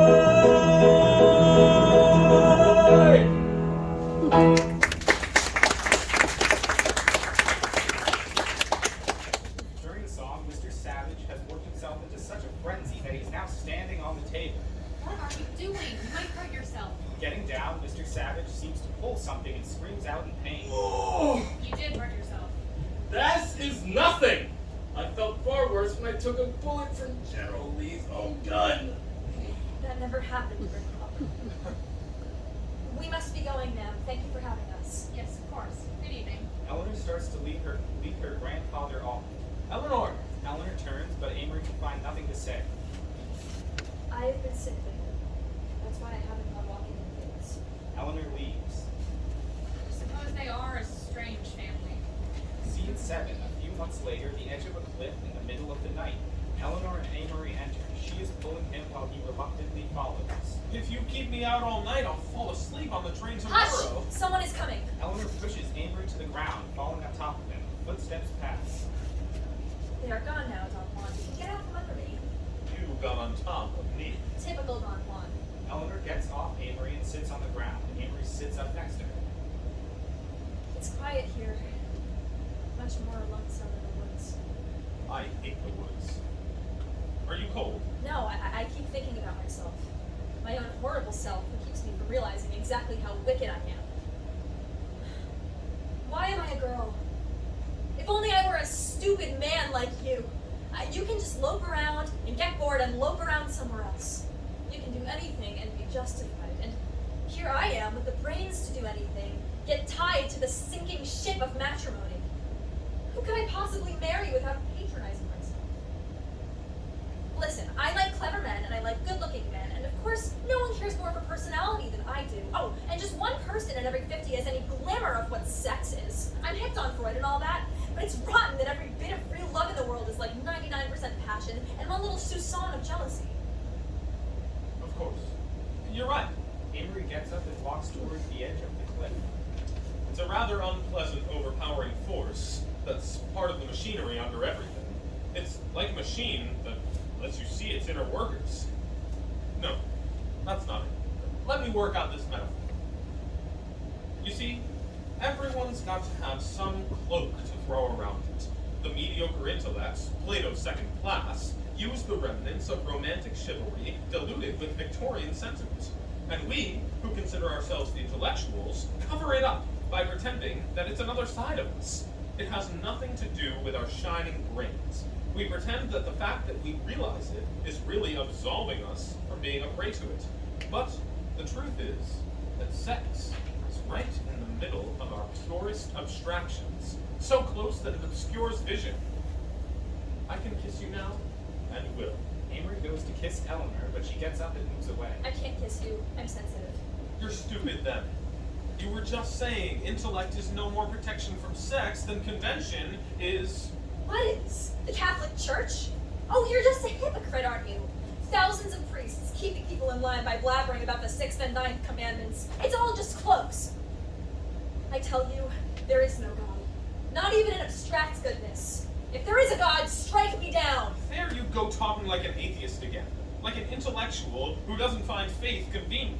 But on your deathbed, like Napoleon and Oscar Wilde, and the rest of them, you'll yell for a priest. forget that you're 18 and I'm 23. Every idea you had now, I had long ago, and I realized I was wrong. You won't be content unless I just agree with everything you say and do everything you do. Is that right? You'd come to agree with me on your own if you didn't act so stubborn, start yelling at the sky as if God cares enough to kill you over your own... Stop talking! You just keep talking! Like you're the smartest person in every room you've ever been in. Well, you're not. You feel that everyone who's ever met you is better and smarter for having breathed the same air as Avery Blaine. Boy, that's not. You've got to be the most conceited and clueless and loathsome and tyrant and pig-headed man I ever met. And I've got to be the most stupid and gullible and lonely and pathetic woman in the world to ever want to spend a second with you. Well, if that's the case, it's what I get. Because I actually thought that I liked some of you. Those parts under the boy with his nose in the air. But now I know that nothing's even there. But damn it, I'm no better. Every sty inside your eye is also found inside of mine. That's the truth. All the literary sins committed when you use our absolute grammar, no worse when I murder Verlaine. I blame you. We're cursing around being careless and cocky, but certain that we are the only ones who know what life's about. And all the things we love to hate in others are twice as apparent in ourselves. I wonder if we'll ever grow up or if we'll be like this always. I would like the former, but I doubt. It might be best to face facts, since you know how life acts, that it's soon to improve. But the flaws only move, so I'll say no. I just cannot let go. We can't keep going on like this. I can't take 50 years of wanting things to change, hoping every day place I used to think was strange. But when you see the light, everything starts feeling wrong, and you only want what's right. Without it, you're not strong enough. Avery, I don't think that I'm strong enough.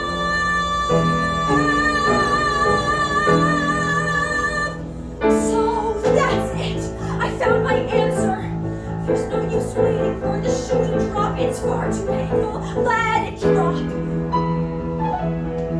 My heart is beating so damn fast I cannot take a decent breath. I'm freaking out. Oh God, I am. Make it stop. There's only one way to end this. I won't wait. I'll end it here right now. The only enough card to hit on Trump. You better not try to be a hero and think that you'll stop me. So just go. Never in my life have I thought turning this truly it's a rush, but that won't matter when I... Eleanor runs towards the edge of the cliff. She's about to jump when Amory grabs her and pulls her back. They fall down on the ground together and Eleanor starts to cry. I can't keep going on. I can't take 50 years of wanting things to change. Avery, I don't think that I'm strong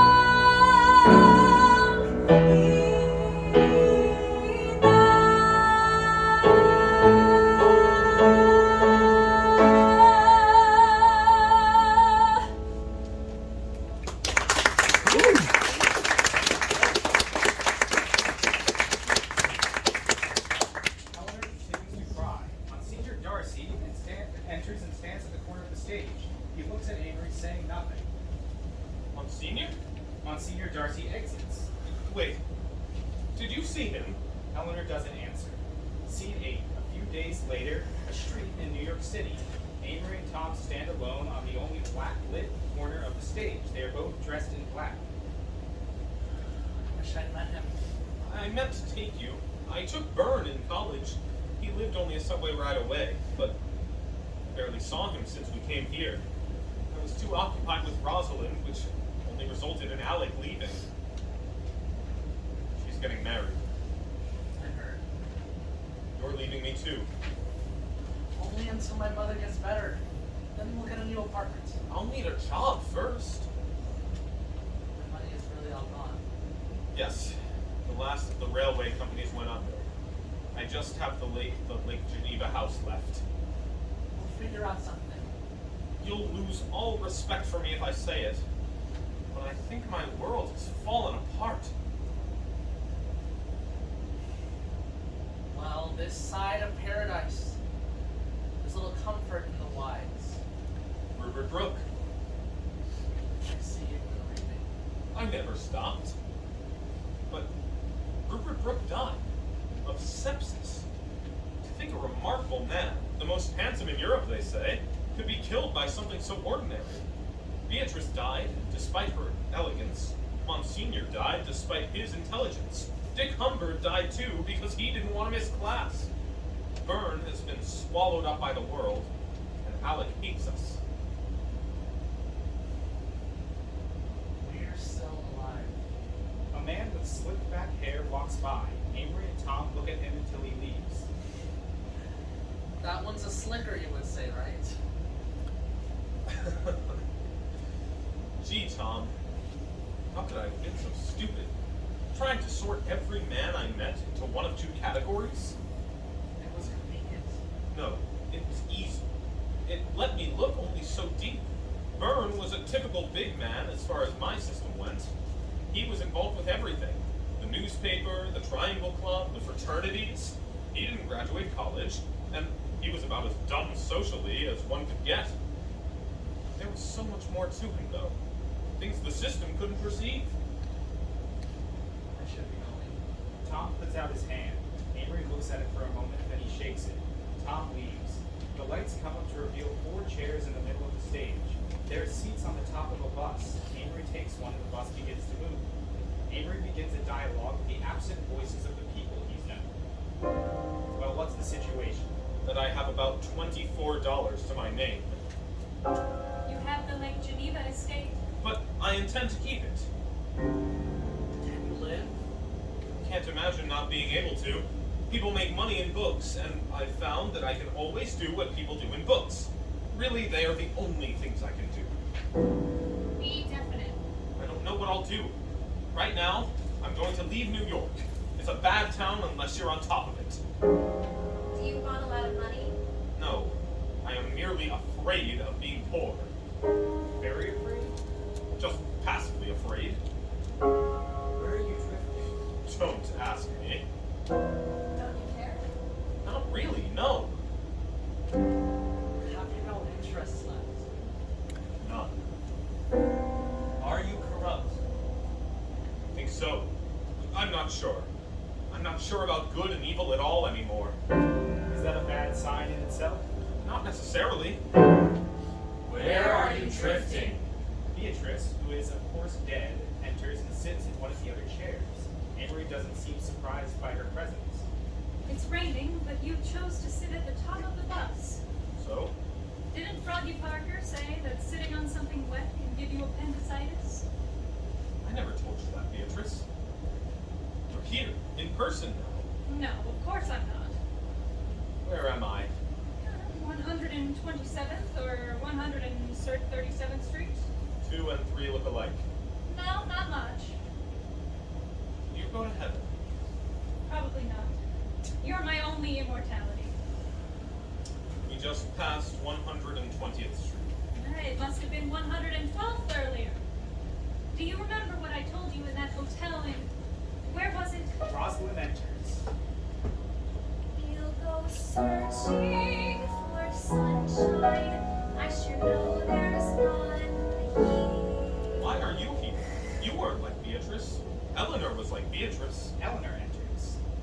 We'll go searching for laughter, just a little bit of cheer. You weren't like Beatrice either, actually. You were far wilder and smarter. Every life out there is hard, but we know you'll make it through. Just go searching for sunshine.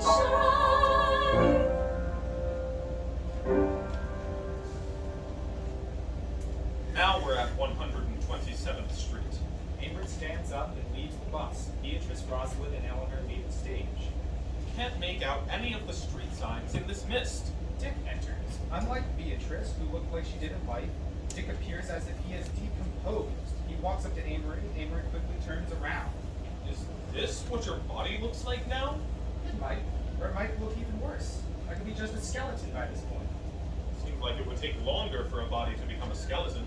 Was I embalmed? It makes a difference. I don't know. He didn't think to ask. Amory walks away from Dick and sits down on the ground. Dick angrily runs after him. He seems to have suddenly become a different person. Do you have a pass to be here? No? Is it private? This is the Hudson River Sporting and Yacht Club. I was just resting. Isabel enters. Everyone hates Amory Blaine. There isn't a friendship he cannot strain. I told him that this was the Hudson River Sporting and Yacht Club, and he didn't leave. I'll go if you want me to. Dick is taken aback by this. He leaves, grumbling as he goes. Do you think the rules no longer apply to you because you're poor? Rules only apply to you if you're poor. I offer to leave. You're too wrapped up in yourself. But I know.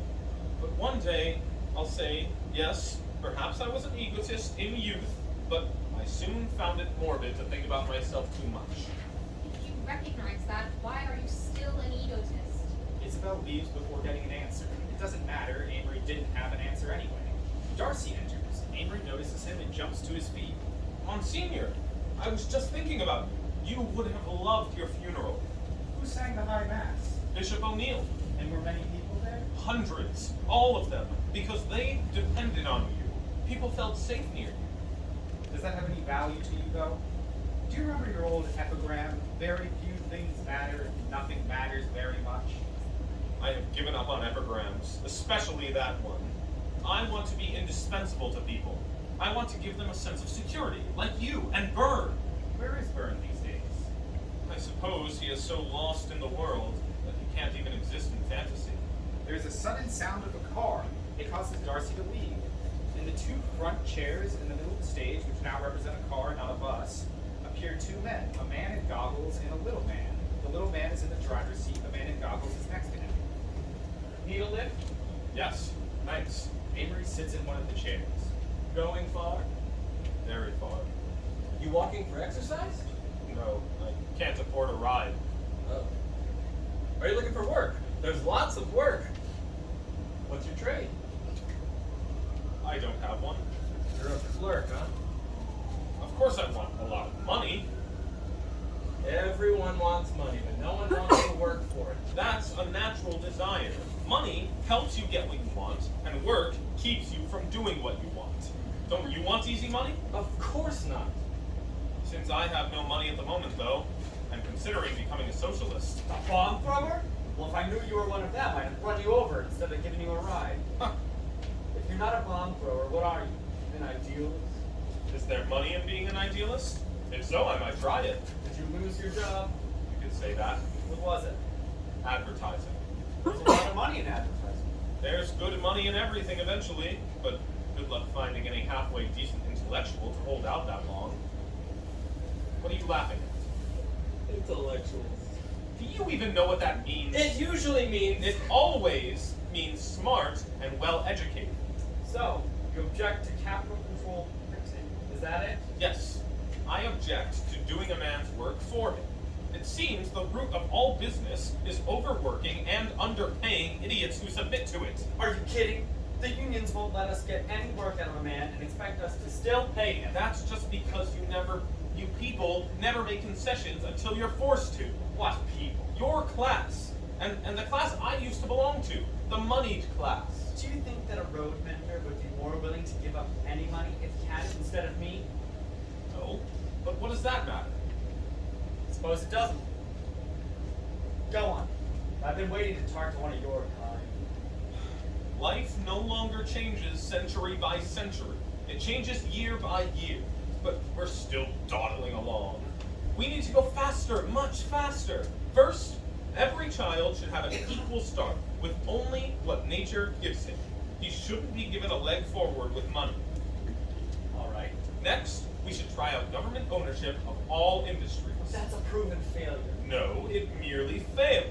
If the government owned everything, then people would naturally do what they are best suited to do, since they couldn't work for themselves. The best legal minds would create laws. The best financial minds would work in the treasury. The best minds wouldn't do that for nothing. Perhaps not, but money isn't the only motivator in the world.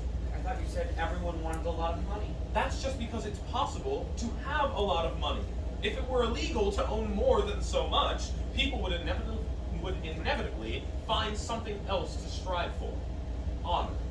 That's the silliest thing you've said yet. No, it's not. In every school across this country, you have people who work tirelessly for nothing more than some petty honor. That's just for kids. Then we're all kids! Just because we've done it one way for so long doesn't mean that that's the only way. You give a man the choice between a green ribbon for 5 hours work and a blue ribbon for 10 hours, and he'll work the 10 hours. I don't agree with you. It doesn't matter if you do or not. If you don't give people what they need, they'll eventually just take it. Bomb throwers. You taught them how to build the bombs. You just hope they throw them at someone else other than you. If we were to try and take all the money in the world and divide it Oh, up, shut up! you can't change human nature. Saying that is just an excuse to not change things. Hundreds of things once thought unchangeable are changing every day, but you don't notice because you don't bother to look. It's men like this, with their quarter-educated brain, who spit in the face of every scientist and reformer and philosopher who ever lived. They have no opinion on anything other than that change is bad. They don't think uneducated people should be highly paid, but they don't see that if they don't pay the uneducated people, their children are going to be uneducated too, and we're going round and round in a circle. Every man over the age of 25 who is as simple-minded as your friend over here should be thrown in jail. He's giving it to you pretty hard. You're very young. That just means I haven't been corrupted or beaten down yet. And in spite of going to college, I managed to pick up a good education. The truth is, this is the first time in my life I've argued for socialism. I'm just restless. I'm tired of the richest man getting the girl while I'm expected to make money for him, so he can buy his son an automobile. You don't actually believe all this, do you? I don't know. I've never really thought of it. I'm not sure about half of what I've just said. You mentioned you went to college. Where? Princeton. My son went to Princeton. Really? Maybe you knew him. His name was Dick Humphrey. I did know him. He was one of my particular friends. He was a fine boy. We were very close. The car stops moving. We're here, sir. Come in for lunch. I can't. I have to be going. Goodbye then. They all stand up. Amory walks in one direction, the other two walk in the other. The man in goggles waves to Amory. Good luck to you. Bad luck to your theories. Same to you, sir. The man in goggles and the little man leave. Amory continues walking. I still haven't figured it out yet. I need to break myself down again. I need to throw off everything. I started out as me, the fundamental Amory, then came Beatrice. Amory plus Beatrice, Minneapolis. No, I've tried this. It didn't work. I'll start somewhere else. I started out as me, the fundamental Amory, then came Isabel. Amory plus Isabel in Minneapolis. Isabel was the height of my vanity. When I was with her, I really believed I was the most charming person in the world. I couldn't accept it when she no longer saw me that way. Close the door, it's loud outside, and I can't hear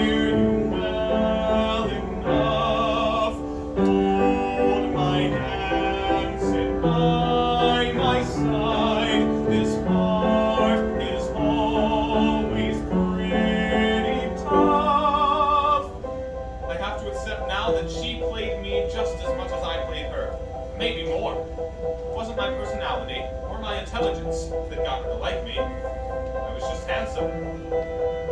What next? I started out as me, the fundamental Amory, in came Rosalind, Amory plus Rosalind in New York.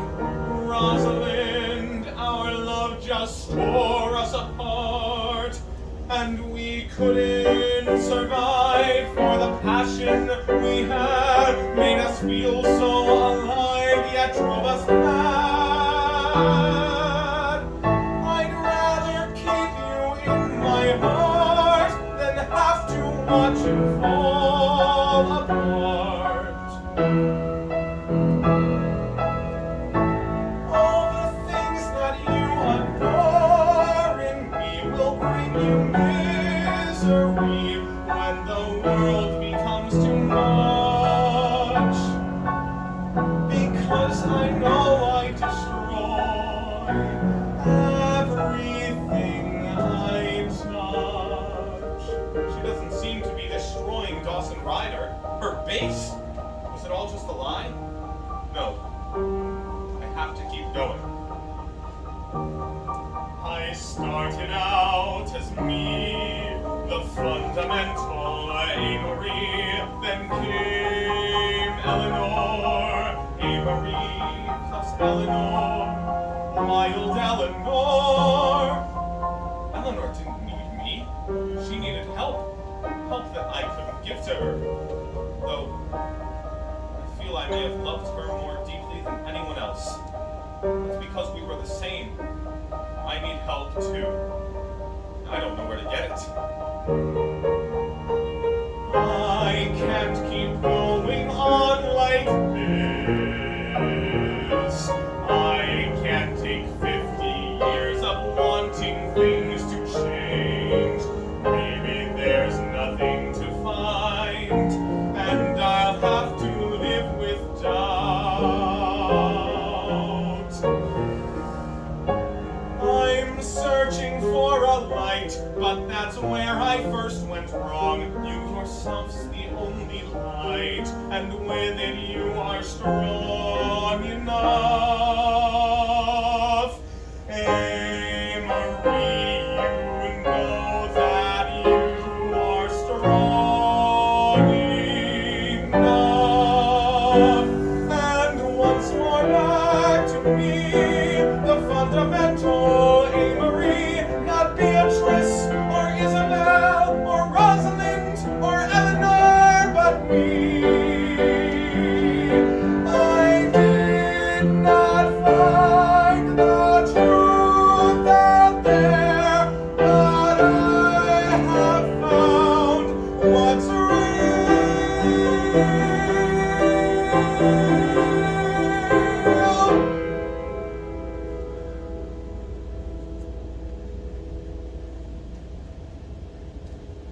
Amory has reached Princeton. He is outside 12 University Place. He lies down on the stage, resting his head in his hands. He looks up. A pitch pipe is heard off stage.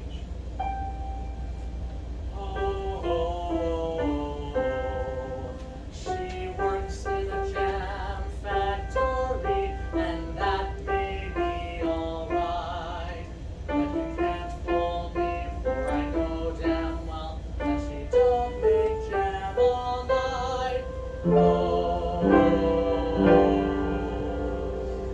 I know myself, but that is all.